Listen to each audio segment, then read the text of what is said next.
నమస్కారం వార్తలకు స్వాగతం ముందుగా ముఖ్యాంశాలు కొండాపూర్లోని ఏరియా ఆసుపత్రిలో టీ డయాగ్నోస్టిక్ హబ్ల వర్చువల్ ప్రారంభోత్సవం హాజరైన మంత్రి Harish Rao.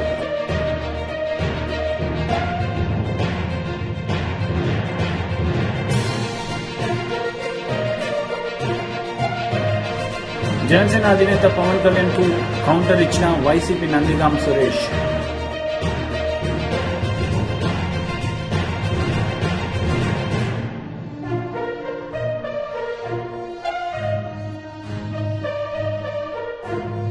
Sickle cell anaemia elimination ప్రారంభించిన ప్రధాని మోదీ.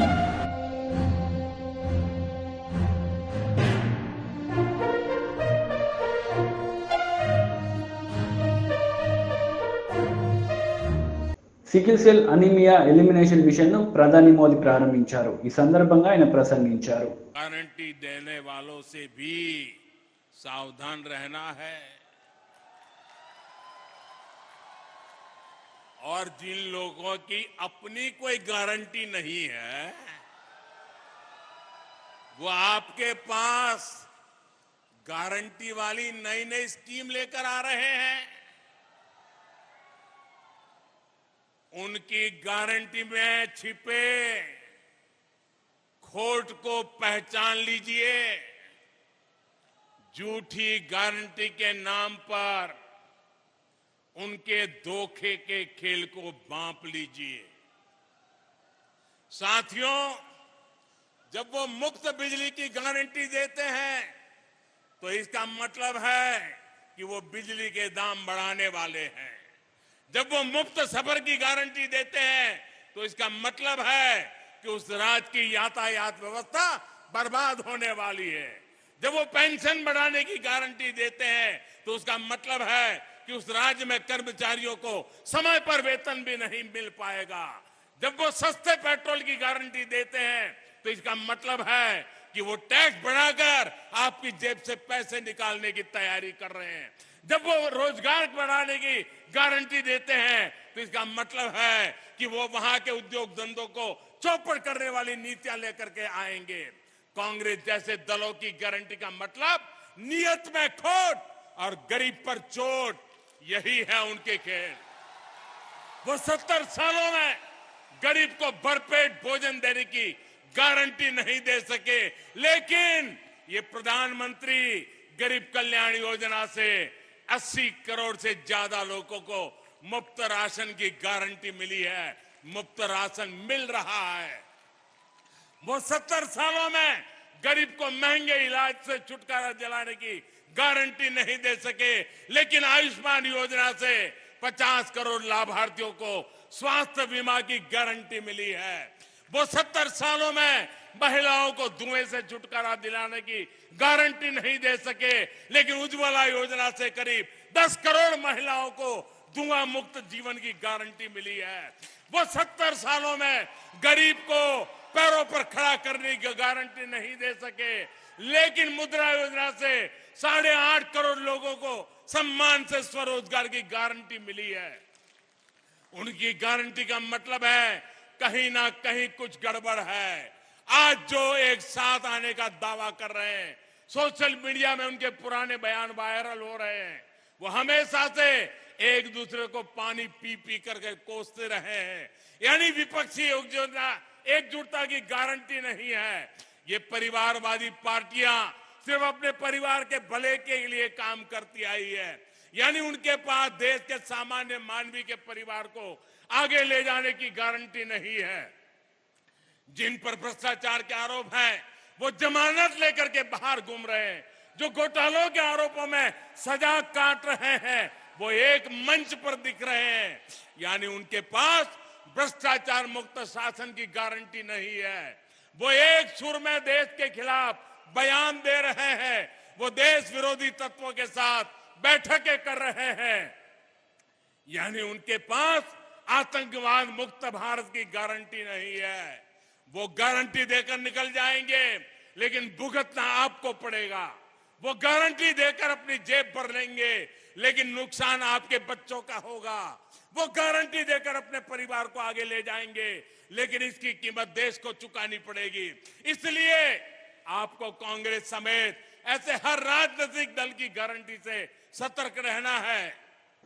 కొండాపూర్లోని ఏరియా ఆసుపత్రిలో టీ డయాగ్నోస్టిక్ హబ్ల వర్చువల్ ప్రారంభోత్సవం జరిగింది. ఈ కార్యక్రమానికి మంత్రి హరీష్ రావు హాజరై ప్రారంభించారు. ఈ సందర్భంగా పలు అంశాలపై ఆయన మాట్లాడారు. 4 రకాల పరీక్షలు ఉచితంగా చేస్తా ఉన్నాం. ఈ రోజు నుంచి ఆ పరీక్షల సంఖ్యను 134కు పెంచడం జరిగింది. సో ప్రజలకు 134 రకాల పరీక్షలు ఉచితంగా చేసే కార్యక్రమాన్ని ఈ రోజు ప్రారంభించడం జరిగింది. అంటే ఏ రాష్ట్రంలో ఏ మారుమూల ప్రాంతమైనా, ఏ పిహెచ్సి అయినా, ఏ బస్తీ దవాఖానాలో మీరు శాంపుల్స్ ఇస్తే అవి టీ డయాగ్నోస్టిక్ సెంటర్లో ప్రాసెస్ చేసి 24 గంటల్లోగా ఆ పరీక్షా ఫలితాలు డాక్టర్ గారికి, పేషెంట్ గారికి మొబైల్ ఫోన్లో పంపించడం జరుగుతుంది. దేశంలోనే ఈ రకంగా రాష్ట్ర వ్యాప్తంగా 134 రకాల పరీక్షలు ఉచితంగా చేసే కార్యక్రమం ఇలా గౌరవ ముఖ్యమంత్రి కేసీఆర్ గారి నాయకత్వంలో మన తెలంగాణ రాష్ట్రంలోనే మొట్టమొదలు చేసుకోవడం జరుగుతూ ఉంది. అదేవిధంగా రేడియాలజీ ల్యాబ్స్ కూడా ముఖ్యంగా ఇది మహిళలకు సంబంధించి మెమోగ్రామ్ అంటే క్యాన్సర్ కు సంబంధించి మరి పరీక్ష చేయడము, అదేవిధంగా అక్కడ high and ultrasound machine TIFFA scan కానీ ఇతర స్కానింగ్లన్నీ కూడా ఉచితంగా చేసేటువంటి high and ultrasound machine, 2D echo machine, X-ray machine ఇవన్నీ కూడా ఏర్పాటు చేస్తూ అన్ని జిల్లాల్లో కూడా చేశాం. రాష్ట్రంలో ఇప్పుడు 33 జిల్లాల్లో 31 జిల్లాల్లో టీ డయాగ్నోస్టిక్ సెంటర్ మరియు రేడియాలజీ ల్యాబ్ ఇప్పటికే వచ్చింది. ఇంకొక 2 జిల్లాల్లో పనులు జరుగుతూ ఉన్నాయి. నారాయణపేట్ అండ్ మేడ్చల్ ఈ 2 జిల్లాల్లో కూడా త్వరలోనే పూర్తి చేసి అక్కడ కూడా సేవలు అందుబాటులోకి తెస్తాం. ఇవాళ 31 జిల్లాల్లో టీ డయాగ్నోస్టిక్ రేడియాలజీ సేవలు అందుబాటులోకి వచ్చినాయి.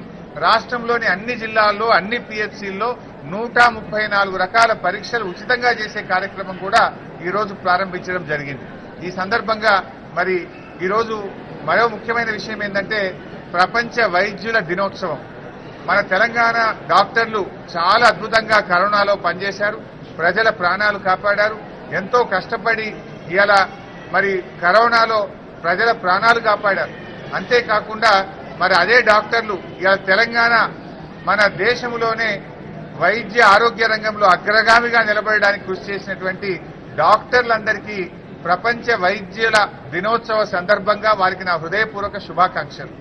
ఆ డాక్టర్లందరికీ ఇవాళ మెరుగైన సేవలు అందించి తెలంగాణను ఒక అత్యుత్తమమైన ఆరోగ్య తెలంగాణగా మార్చడానికి కృషి చేసిన డాక్టర్లందరికీ నా హృదయపూర్వకమైన ధన్యవాదాలు, కృతజ్ఞతలు రాష్ట్ర ప్రభుత్వం పక్షాన, రాష్ట్ర ప్రజల పక్షాన. మాజీ MLA NVSS Prabhakar press meet నిర్వహించారు. ఈ సందర్భంగా పలు అంశాలపై ఆయన మాట్లాడారు. ఈ రాష్ట్రంలో ఉన్నటువంటి దళితులందరికీ అర్హులైనటువంటి వాళ్ళకి ఆ 3 ఎకరాలు ఇవ్వనందుకు దళిత జాతికి ఈ రాష్ట్రానికి క్షమార్పణ చెప్పాలి. ఈ రాష్ట్రంలో ఉన్నటువంటి నిరుపేదలకి, ఇల్లు లేని కడుపేదలకి ఈ 10 సంవత్సరాల్లో డబుల్ బెడ్రూమ్లు కట్టిస్తామని పదే పదే ప్రతి మీటింగ్లో, శాసనసభలో, ప్రతి సందర్భంలో చెప్పినటువంటి ఒక ముఖ్యమంత్రి ఇప్పటి వరకు అర్హులైనటువంటి పేదలకు డబుల్ బెడ్రూమ్లు ఇవ్వనందుకు, కావాల్సినన్ని కట్టనందుకు, కట్టినవి ఇంకా ఇవ్వనందుకు ఈ రాష్ట్ర ప్రజానికానికి ఆయన క్షమార్పణ చెప్పాలని చెప్పని భారతీయ జనతా పార్టీ డిమాండ్ చేస్తోంది. ఇకపోతే వీళ్ళు చాలా గొప్పగా చెప్పుకుంటున్నటువంటి మిషన్ భగీరథ, మిషన్ కాకతీయ ఇప్పటికీ ఈ రాష్ట్రంలో ఉన్నటువంటి అనేక గ్రామాల్లో, అనేక నగరాల్లో, అనేక బస్తీలలో, కాలనీలలో కూడా మంచినీళ్లు లేక, మంచినీళ్లు రాక, కావాల్సినన్ని నీళ్లు విడుదల చేయక,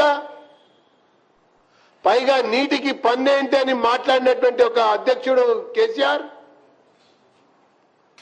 కొత్తగా 300, 500, 800 వసూలు చేస్తున్నందుకు ఈ రాష్ట్ర ప్రజానికానికి క్షమార్పణ చెప్పాలి.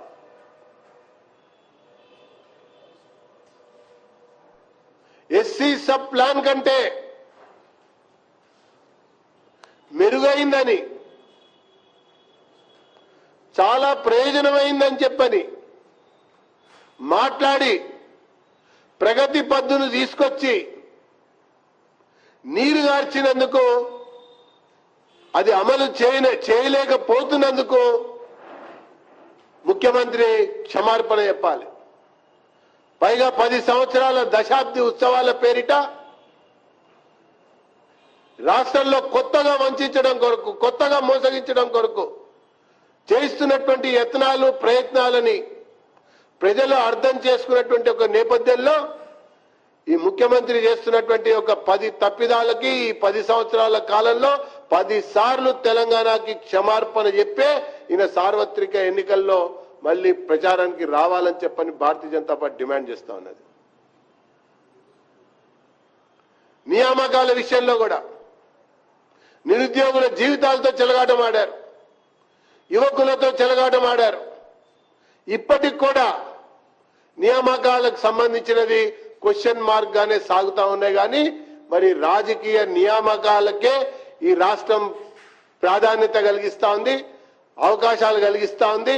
ఆ రాజకీయ నియామకాల కొరకే కొత్త కొత్త కార్పొరేషన్లు, కొత్త కొత్త కౌన్సిళ్లు, కొత్తమైనటువంటి సలహాదారుల యొక్క ఏర్పాట్లు చేసి అవకాశాలు కలిగిస్తున్నారు. కానీ ప్రభుత్వంలో ఖాళీగా ఉన్నటువంటి ప్రభుత్వ ఉద్యోగాల నియామకాలకు సంబంధించినటువంటి విషయంలో నియామకాలు సరిగ్గా సాఫీగా సాగనందుకు క్షమార్పణ చెప్పవలసినటువంటి బాధ్యత ఈ ముఖ్యమంత్రి కేసీఆర్ పైన ఉందని చెప్పని భారతీయ జనతా పార్టీ డిమాండ్ చేస్తా ఉంది. అంతేకాదు,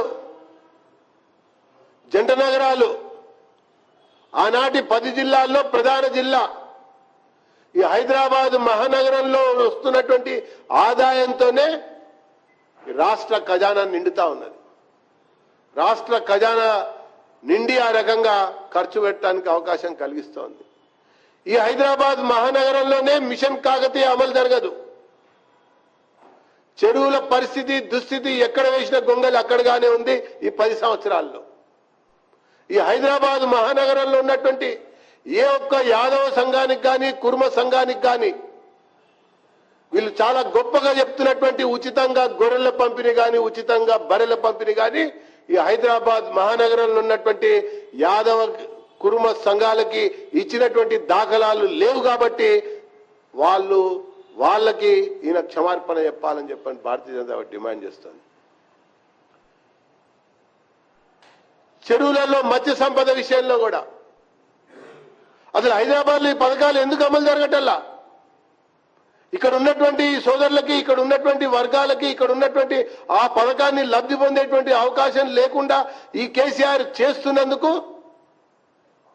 జిహెచ్ఎంసీలో పాఠం నేర్పారు, గుణపాఠం చెప్పారు. ఇప్పుడు మళ్ళీ సార్వత్రిక ఎన్నికల్లో చెప్పబోతున్నారు అన్నటువంటి విషయాన్ని నేను మనవి చేస్తా ఉన్నా. కాబట్టి క్షమార్పణ చెప్పాలి వీళ్ళు. ఇకపోతే విభజన చట్టం గురించి కూడా ఎక్కువగా మాట్లాడుతూ ఉన్నారు. ముఖ్యమంత్రి మాట్లాడే స్థితిలో లేడు. అంతకంటే ముఖ్యమంత్రికి అసలు విషయం తెలుసు కాబట్టి కొత్తగా పగ్గాలు చేపట్టేటువంటి కొడుకు మాత్రం రోజు విభజన చట్టం. వైసీపీ నందిగాం సురేష్ మీడియా సమావేశం నిర్వహించారు. ఈ సందర్భంగా పవన్ కళ్యాణ్ కు వైసీపీ నందిగాం సురేష్ కౌంటర్ ఇచ్చారు. అవసరం లేదు, బీజేపీతో నాకు సంబంధం లేదు, చంద్రబాబు నాయుడుతో నాకు సంబంధం లేదు. ఎవరి డాటా నా డాటా ఎవరి దగ్గర లేదని నువ్వు చెప్పుకున్న కాన్సెప్ట్ ఏమైనా ఉంటే సింగిల్ గా పోటీ చేస్తాను, వాళ్ళందరిని ఎదిరించు. నీకు దమ్ముంటే 24 గంటల తొక్కి నారదేస్తారు నీ దాళ్ళు, తెలుసా? వీళ్ళందరూ అనుకుంటున్నారు, నువ్వు గమనించుకో ఒకసారి. నువ్వేది ఉచిత హామీలు దొరికినట్టుగా ఉచితంగా రోడ్డు మీద ఎవడు చెవులో చెప్తే తీసుకొచ్చి మాట్లాడినన్ని నిజాలైపోతే ఏంటి? కాబట్టి నువ్వేమనుకుంటే చేసుకో, కానీ నీ గురించి ఏమనుకుంటున్నారో మిగతా నాయకులు తెలుసుకో ఒకసారి.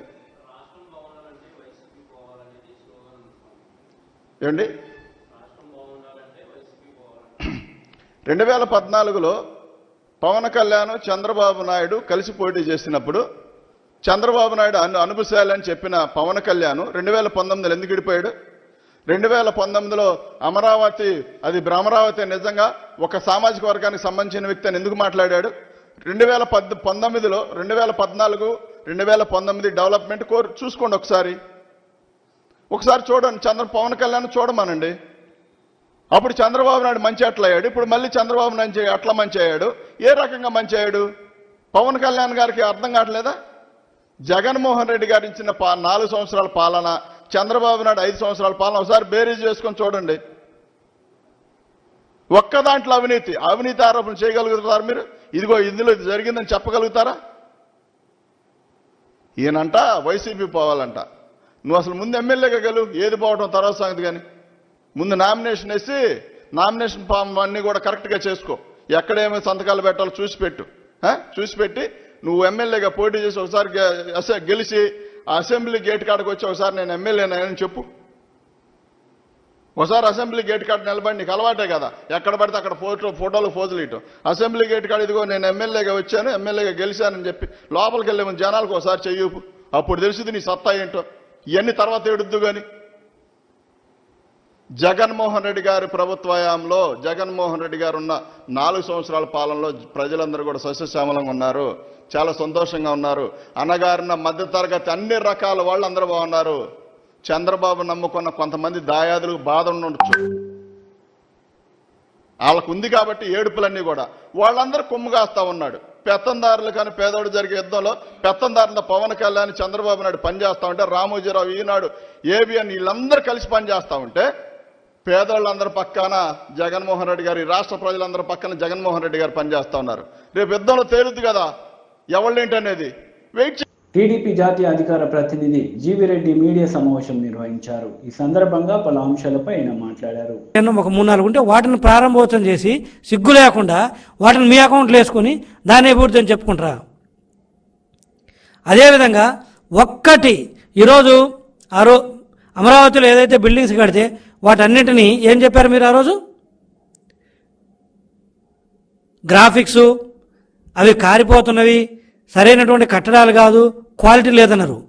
మరి క్వాలిటీ లేకుండానే అవన్నీ గ్రాఫిక్స్ అయితేనే 4 సంవత్సరాల నుంచి మీరు హైకోర్టు బిల్డింగ్ కావచ్చు, అసెంబ్లీ భవనం కావచ్చు, సచివాలయం బిల్డింగ్ కావచ్చు, మిగతా ఏదైనా 200 దాకా ఉన్న అనుబంధ డిపార్ట్మెంట్స్ కావచ్చు, వివిధ రకాల శాఖలు, R&B కావచ్చు, మిగతా ఇట్లా అన్ని డిపార్ట్మెంట్స్, అవన్నీ బిల్డింగ్స్ మరి ఆ టైంలో రెడీ అయినాయి కదా. ఒక్కటంటే ఒక్కటి మేము వచ్చిన తర్వాత కట్టామన్నారా మీరు? ఒక్కటంటే ఒక్క బిల్డింగ్ మేము కట్టింది పడిపోయినట్టు కానీ క్వాలిటీ లేదన్నట్టు కానీ ఈ 4 ఏళ్లలో ఎక్కడైనా వచ్చిందా బయటికి? డీజీపీ ఆఫీస్ కావచ్చు, ఏపీ సిఆర్డీ అది కావచ్చు, ఎనీథింగ్ మీరు చెప్పండి. మేము వచ్చిన తర్వాత ఇదిగో ఒక్క బిల్డింగ్ కట్టాము, దాదాపు 200 హెచ్ఓడీలు ఉన్నాయి. అన్నిటికీ వివిధ ప్రాంతాల్లో కొన్ని రెంట్ తీసుకోవడమో, కొన్ని పర్మనెంట్ భవనాలు కట్టాము మేము.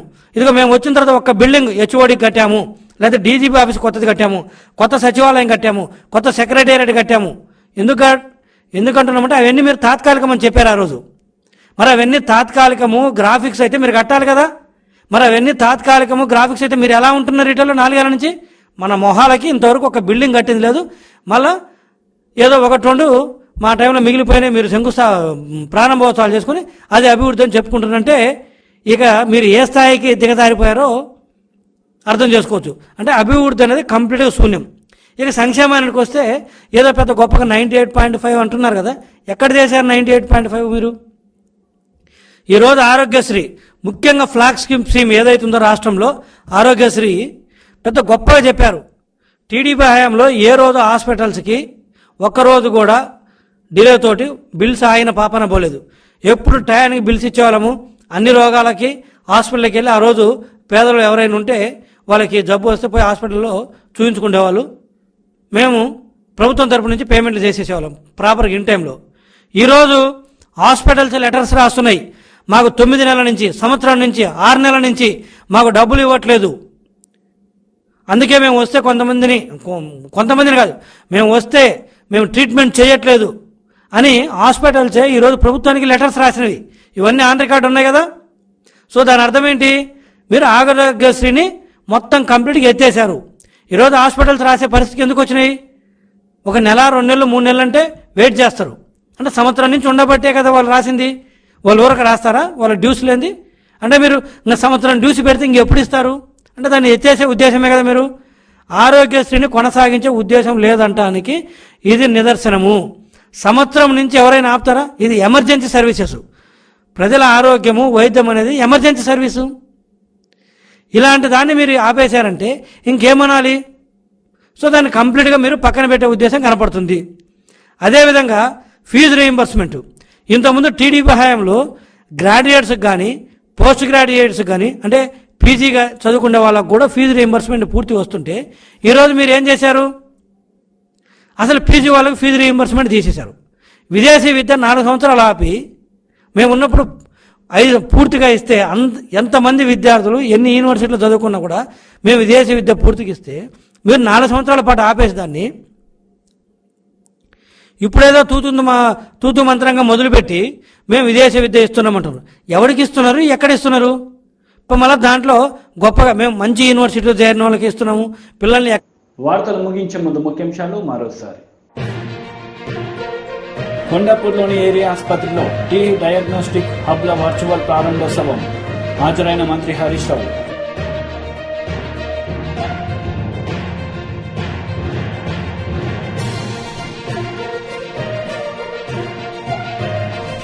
జనసేన అధినేత పవన్ కళ్యాణ్ కు కౌంటర్ ఇచ్చిన వైసీపీ నందిగాం సురేష్.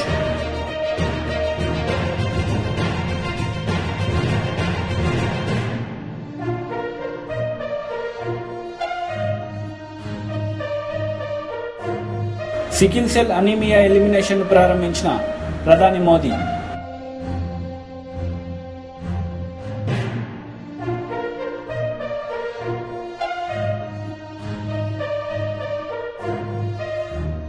ఈ వార్తలు ఇంతటితో సమాప్తం. తిరిగి ప్రసారమయ్యే వార్తల్లో మళ్ళీ కలుద్దాం. అంతవరకు సెలవు. నమస్తే.